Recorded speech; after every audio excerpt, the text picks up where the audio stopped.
ठीक है, अब हम क्या कर रहे हैं यहाँ पर ये माइक्रोऑर्गेनिज्म का उनके हम टाइप वगैरह कैसे वो इफेक्ट करते हैं वो चीज देखते हैं, है ना। तो सबसे पहले यहाँ पे प्रोटोजोआ में, है ना, तो प्रोटोजोआ जो है उनका नॉर्मली साइज याद रखना है कि 2 से लेके 100 नैनोमीटर तक के ये हो सकते हैं। और ये सब कैसे होते हैं, पैरासाइट्स होते हैं। पैरासाइट्स होते हैं मतलब परजीवी होते हैं, खुद से अपना न्यूट्रिएंट मटेरियल नहीं बना सकते। दूसरी जो होस्ट सेल है जो, या न्यूट्रिएंट मटेरियल वाला जो भी होस्ट होना है, जो भी पर्सन होना है, वहां से अपना न्यूट्रिएंट मटेरियल लेता है ना।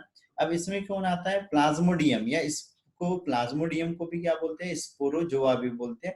और इसमें जो वो रिप्रोडक्शन करता है, दो टाइप का होता है, सेक्सुअल भी करता है और एसेक्सुअल भी करता है। और ये जो मेन रहता है वो क्या करता है, ह्यूमन के आरबीसी के ऊपर इफेक्ट करता है और उसके आरबीसी को नष्ट कर देता है ना, उसके आरबीसी को नष्ट करता है। अब यहाँ पर ये जो साइकिल दिख रही है, ये साइकिल पर ध्यान देना, ठीक है।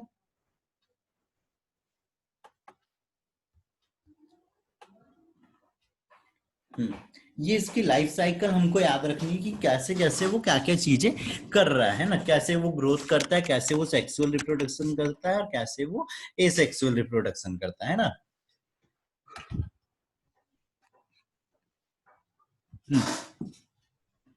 ठीक है, तो इसको कहाँ से चालू कर रहे हैं, फर्स्ट यहाँ से चालू कर रहे हैं, ठीक है। क्या चीज हुई है, एक कोई मॉस्किटो है, कोई मच्छर है, उसने क्या कर दिया है, किसी पर्सन को काट दिया। अब जब काट दिया तो ये क्या हो रहा है, इसकी बॉडी में जा रहा है, और बॉडी में जाता है तो कहाँ पर जाता है, पहले ब्लड से होते हुए लीवर सेल में जाता है, और लीवर सेल को क्या करता है, इफेक्टेड करता है। अब जब ये लीवर सेल को इफेक्टेड कर रहा है तो उसके अंदर में क्या बोलते हैं, स्पोरो जॉइंट्स बनते हैं। और ये जो स्पोरो जॉइंट्स रहते हैं ये कैसे रहते हैं, कुछ बड़े आकार के रहते हैं, कुछ छोटे आकार के रहते हैं ना। तो एक मेल गैमेट का वर्क करने लगता है और एक फीमेल गैमेट का वर्क करने लगता है ना। तो यहाँ पे क्या बनते हैं, स्पोरोजॉइंट्स बनते हैं। ये स्पोरोजॉइंट्स मेल और फीमेल की तरह वर्क करते हैं। और क्या चीज हो रही है यहाँ पे, जैसे जो भी लीवर सेल रहती है, लीवर सेल को क्या बोलते हैं, जो एक लीवर सेल रहती है उसको हम कुप्फर सेल बोलते हैं। और वो कैसे रहती है, ऐसे 6 कोण वाली रहती है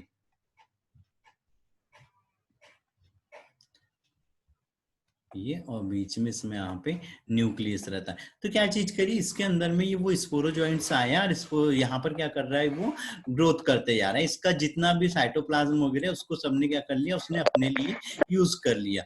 जब इस सेल का सारा साइटोप्लाज्म जीव द्रव्य यहाँ पर खत्म हो जा रहा है तो ये सेल क्या हो जाती है, फट जाती है। और ये जितने भी यहाँ पे स्पोरोजॉइंट्स बने थे ये सब कहाँ आ जाते हैं, बाहर आ जाते हैं। अब जब बाहर आ जाते हैं तो ये कहाँ पर चले जा रहे हैं, यहाँ से निकल के कहाँ पे आ गई, ये आरबीसी के अंदर में आ गए। सेम वही प्रोसेस फिर से होना है। आरबीसी के अंदर में हीमोग्लोबिन जो प्रोटीन रहती है, जो ग्लोबुलिन हीमोग्लोबिन प्रोटीन रहती है, उसको तोड़ने लगते हैं। अब इसको तोड़ते हैं तो क्या होता है, यहाँ पे एक टॉक्सिक मटेरियल बनता है, हीमोजॉइन, है ना। यहाँ पे लिखा नहीं रहा बेटा इससे। तो क्या बनता है, जब वो आरबीसी के अंदर में जाता है तो हीमोजॉइंस बनने लगता है। और ये जो हीमोजॉइन रहता है एक टॉक्सिक मटेरियल रहता है, विषैला पदार्थ रहता है, जो हमारी बॉडी के अंदर में ठंड और फीवर प्रोड्यूस करता है। और जो हमारी बॉडी में से सीवरिंग होती है, जो कपकपी आती है, वो इस हीमोजॉइन के ही कारण आती है। तो अब ये क्या करने लग गया, आरबीसी को तोड़ने लग जाता है। और आरबीसी से क्या हो रहा है, इसके अंदर में अब यहाँ पर कैसे बने थे, ये जो स्पोरोजॉइंट्स बने थे, ये कैसे बने थे बेटा, ऐसे गोल बने थे, है ना, गोलाकार बने थे। अब ये क्या होता है, चेंज हो जाते हैं और ऐसे प्लाज्मोडियम कैसा बनने लगता है, ये ऐसा प्लाज्मोडियम कैसा रहता है, ऐसा एक लंबा सा तंतु के जैसा रहता है। और इसमें यहाँ पे सामने की ओर एक माउथ रहता है, जिसके अंदर में इसमें सकर बने हुए रहते हैं। और वो ही क्या करते हैं, दूसरी सेल के साथ अटैच होने में उसमें हेल्प करते हैं। और अंदर साइड में यहाँ पे न्यूक्लियस रहता है, और यहाँ सामने साइड में क्या है, सकर बना हुआ है, माउथ, है ना। इससे वो दूसरी सेल के साथ में अटैच होता है। ये चीज होने लगी। अब ये उसके ब्लड में भी फ्लो होने लगी। और यहाँ पर क्या बनते हैं, दो टाइप के यहाँ पे स्पोरोजॉइट्स, मतलब दो तरह के यहाँ पे गैमेटोफाइट्स बनते हैं। और एक क्या रहता है, मेगा स्पोरोजॉइट्स रहता है, और एक माइक्रो रहता है। तो एक क्या बन जाता है, मेल बन जाता है, और एक फीमेल बन जाता है। इनमें क्या होता है, आपस में यहाँ पे फर्टिलाइजेशन होता है, फर्टिलाइजेशन से गैमेट बनता है। और जो गैमेट बनता है वो अब क्या कर लेता है, यहाँ पे वो साइट बनता है, और नहीं, एम्ब्रियो बनता है। वो जो एम्ब्रियो है वो एम्ब्रियो क्या होता है, बाहर जो मॉस्किटो रहता है, मच्छर की जो लार ग्रंथि रहती है उसके अंदर में ग्रोथ करने लगता है। तो वो लार ग्रंथि में ग्रोथ करता है और फिर वही मच्छर की लार से वो फिर से कहाँ पे आ गया, ह्यूमन में, ह्यूमन से लीवर में आ गया, लीवर से उसकी कुफर सेल में आ गया, कुफर सेल से आरबीसी में आ गया, और आरबीसी फिर वो क्या हो गया, वापस मॉस्किटो के अंदर में चली गया। अब क्या चीज हुई यहाँ पर, ये जो चीजें चली, तो इसमें जब ये ह्यूमन के अंदर में यहाँ पे ग्रोथ कर रहा है, तो ये क्या करता है, यहाँ पे एसेक्सुअल रिप्रोडक्शन दिखाता है, और जब वो मॉस्किटो के अंदर में होता है तो वो सेक्सुअल रिप्रोडक्शन दिखाता है। ठीक है, याद रहेंगी इतनी चीज। दूसरी चीज यहाँ पे आरबीसी में हीमोग्लोबिन जब टूटता है, तो हीमोग्लोबिन के टूटने से क्या चीज बनती है, यहाँ पे हीमोजॉइन बनता है, और हीमोजॉइन के ही कारण क्या होती है, हमको ठंड लगती है और बॉडी में सीवरिंग होने लगती है। कुछ डाउट है बेटा इसमें? सर हाँ सुरेश सर, अच्छे से वो समझ में नहीं आया क्योंकि वो आवाज आपकी कट करा अच्छा, रहा फिर है। से वो कर दूं, ठीक है। देखो, यस मच्छर है, सर। मच्छर के अंदर में क्या चीज रहता है, यहाँ पे प्लाज्मोडियम रहता है ना, और ये क्या रहता है, यहाँ पे स्पोरोजॉइंट्स कहलाता है ना। अब ये क्या हो गया, यहाँ पे ब्लड में गया, ब्लड से कहाँ पे गया, लीवर के अंदर में गया, लीवर के अंदर में लीवर सेल में गया और उसको इन्फेक्टेड किया, और यहाँ पर क्या कर रहा है, वो डिवाइड होके अपने जैसे नए स्पोरोजॉइंट्स बना रहा है। और ये स्पोरोजॉइंट्स जब बहुत ज्यादा नंबर में हो जाते हैं उस लीवर सेल में, तो वो कहाँ आ जाते हैं, बाहर आ जाते हैं। जब बाहर आ जाते हैं उस लीवर सेल से, तो वो कहाँ जाने लगते हैं, ब्लड सेल में जाने लगते हैं, और ब्लड सेल में जाते हैं तो यहाँ पे आरबीसी के अंदर में क्या चीज रहती है, हीमोग्लोबिन प्रोटीन रहती है। तो हीमोग्लोबिन प्रोटीन को वो क्या करने लगते हैं, डैमेज करने लगते हैं, और उसको नष्ट करके क्या बनाते हैं, हीमोजॉइन टॉक्सिक मटेरियल बनाते हैं। और ये जो हीमोजॉइन रहता है, ये क्या होता है, एक ऐसा टॉक्सिक मटेरियल रहता है जो हमारी बॉडी का टेम्परेचर डाउन करता है और हमारी बॉडी में सीवरिंग प्रोड्यूस करता है, मतलब कपकपी इसी हीमोजॉइन के कारण आती है। अब क्या चीज हो जी, यहाँ पे इरिथ्रोसाइटिक साइकिल मतलब क्या हो रही है, आरबीसी के अंदर में चलता है। यहाँ पे दो तरह के गैमीट बनते हैं, एक रहता है मेगा स्पोरोजॉइट्स जॉइंट रहता है, और एक रहता है माइक्रोस्पोरोजॉइट या माइक्रोस्पोरोजॉइंट। ये दोनों क्या होते हैं, यहाँ पे मेल फीमेल गैमीट की तरह वर्क करते हैं, और ये आपस में फर्टिलाइज होते हैं। और फर्टिलाइज जब हो जाते हैं, तो ये अब तक ये कहाँ पहुंच चुके हैं, वापस से कोई मच्छर ने काट लिया, तो ये वापस से उस मच्छर के अंदर में चले जाते हैं, और उसकी जो लार ग्रंथि रहती है उसके अंदर में विकसित होते हैं, और विकसित होके क्या बना लेते हैं, प्लाज्मोडियम बना लेते हैं। जब ये प्लाज्मोडियम विकसित हो जाता है, वापस से वो मच्छर किसी दूसरे पर्सन को काटता है, तो उसकी बॉडी में ट्रांसफर हो जाता है। इसी को मलेरिया साइकिल भी बोलते हैं, और इसी को प्लाज्मोडियम साइकिल भी बोलते हैं। ठीक है। Yes sir. तो ये साइकिल, इस आज आज का वर्क है, ये वाला भी डायग्राम बनाना है। ठीक है, ये डायग्राम बनाना है।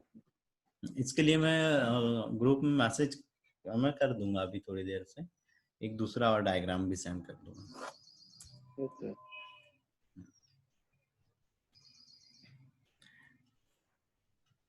फिर पैथोजेनेसिस अगर हम बात करें प्लाज्मोडियम की, तो क्या रहती है, फीवर प्रोड्यूस होता है बॉडी में ना, मसल्स वगैरह थोड़ी सी हार्ड होने लग जाती है ना। डायग्नोसिस में ये यहाँ पर अच्छा डायग्राम शायद दिख रहा हो, नहीं ये शायद दूसरा है, नहीं ये नहीं है, ये एंट अमीबा हिस्टोलिटिका है।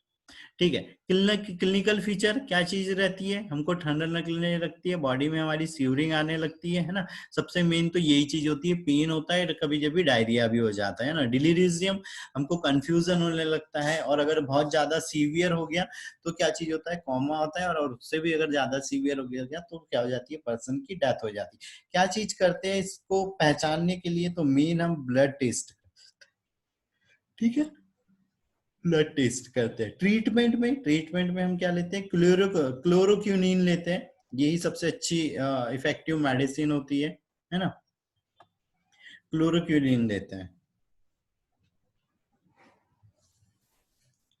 और प्रिवेंशन में कैसे हमको रोकथाम करना है, कैसे बचना है, तो हम मलेरिया मतलब मच्छरों के घर के आसपास की साफ सफाई रखेंगे, बहुत ज्यादा वहां पे पानी वगैरह जमा नहीं होने देंगे, और जहां पर भी ऐसी कुछ चीज हो रही है तो हम उसमें क्या करते हैं, क्लोरीन का स्प्रे कर देते हैं, ताकि वहां पे कोई प्लाज्मोडियम वगैरह या जो मॉस्किटो के लार्वा है वो डेवलप ना हो जाए, ना हो सके। और इस तरह से हम क्या कर सकते हैं, मलेरिया से प्रिवेंशन मतलब उसको फैलने से रोक सकते हैं। मेडिसिन में तो यही एक ही याद रख लेना, क्लोरोक्विनिन देते हैं या क्विनिन देते हैं। ठीक है। याद रहेंगी? हमको यहाँ पर अब जो भी आ रहा है ना, इनके हमको उनका लाइफ साइकिल पढ़ना है, वो क्या क्या साइन सिम्टम वो करते हैं और क्या उसका ट्रीटमेंट और क्या पहचान। तो पहचान में तो सिंपल सा है, सारे इसमें लगभग लगभग ब्लड टेस्ट ही आ जाता है कि नहीं? Yes sir. ठीक है, कुछ डाउट रहेगा इस मलेरिया साइकिल पे तो पूछ लेना, कल भी एक बार पढ़ के देखना और उसका डायग्राम ड्रॉ कर लो, मैं भी और एक डायग्राम सेंड कर दूंगा, ठीक है? Yes sir. चलो ठीक है, तो फिर सभी को गुड डे, बाय। ठीक है बेटा।